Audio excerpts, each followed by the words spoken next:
రే మామ ఏం సంగతి? జోగిపేట పోరాల జోరెట్లుంది? ఆళ్ళకేంద్ర తిండికి తిమ్మరాజులు పనికి పోతురాజులు అయిన జాతి రత్నాలు రా. అంతా హైప్ ఉండే కదరా, మరి స్టోరీ సంగతి ఏంది? జోగిపేట్ శ్రీకాంత్ శేఖర్ రవి అని ముగ్గురు జిగిరి దోస్తులు ఉంటారా. అలా ఊర్లో ఉంటే జనం ఇజ్జత్ ఇస్తలేరని హైదరాబాద్ పోయి ఏమన్నా చేసి సెట్ అయిన తర్వాతనే మళ్ళీ ఊర్లో అడుగు పెడతామని డిసైడ్ అవుతారు. ఆడ మనోళ్ళు హుషారితోని ఒక పెద్ద అపార్ట్మెంట్ లో ఒక ఫ్లాట్ లో దిగుతారు. ఆడ మన శ్రీకాంత్ చిట్టిని చూసి హట్ తేరి నచ్చేసావే దిల్లు నాకు ఇచ్చేసావే అనుకుంటా ఆ పిల్లతో ప్రేమలో పడతాడు. అదే అపార్ట్మెంట్ లో ఉండే స్పోర్ట్స్ మినిస్టర్ బర్త్డే దావత్కి మనోళ్ళు ముగ్గురు పోతారు. ఆ స్పోర్ట్స్ మినిస్టర్ మీద ఎవరో మర్డర్ అటెంప్ట్ చేస్తారు కానీ మనోళ్ళు ముగ్గురు దాంట్లో ఇరుక్కొని జైలుకి పోతారు. ఇజ్జత్ కి సవాలని హైదరాబాద్ వచ్చినాక మనోళ్ళు ఇజ్జత్ బర్బాద్ అయిపోతుంది. మనోళ్ళు ఆ కేసుల నుంచి ఎట్లా బయటపడతారు, అసలు ఆ స్పోర్ట్స్ మినిస్టర్ మీద ఎవరు ఎందుకు మర్డర్ అటెంప్ట్ చేసిరు అన్నది అసలు కథ.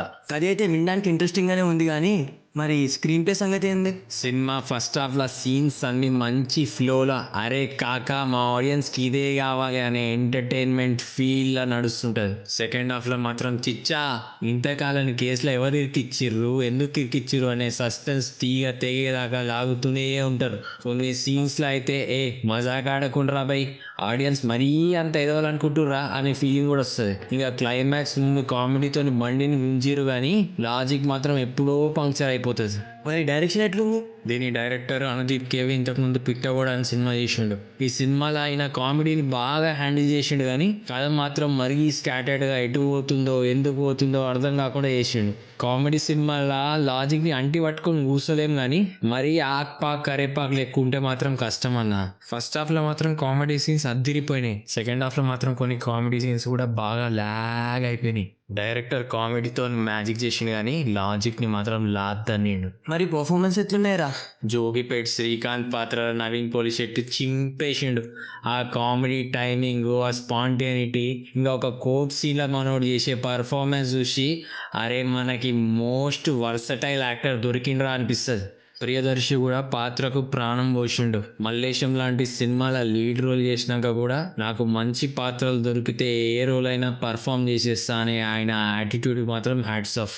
రాహుల్ రామకృష్ణ కూడా తాగుబోతు పాత్రలా ఉన్నంతసేపు నవ్విస్తూనే ఉంటాడు. ఇంకా చిట్టి పాత్రలు చేసిన ఫరియా అబ్దుల్లా కూడా లవ్లీగా బబ్లీగా ఉండడమే కాకుండా మంచి స్క్రీన్ ప్రజెన్స్ తోని ఉన్నంత టైం ఆడియన్స్ ని ఆకట్టుకుంటది. నరేష్, తనికెళ్ళ భరణి, బ్రహ్మానందం, మురళీ శర్మ, వెన్నెల కిషోర్ వాళ్ళ పాత్రల నిడివి మేరకు మంచి పర్ఫార్మెన్స్ చేశారు. ఇంకా విజయ్ దేవరకొండ, కీర్తి సురేష్ క్యామియో పాత్రల కొద్దిసేపు ఉన్నా వాళ్ళ స్క్రీన్ ప్రజెన్స్ మాత్రం అర్థమవుతుంటారు. కానీ ఏ మాట కామాట నవీన్ పోలిశెట్టి, ప్రియదర్శి, రాహుల్ రామకృష్ణ మాత్రం మన తెలుగు సినిమాకు దొరికిన మేని ముత్యాలు, జాతి రత్నాలు. ఈ సినిమాకి మ్యూజిక్ రాధని ఇచ్చిందంట కదా?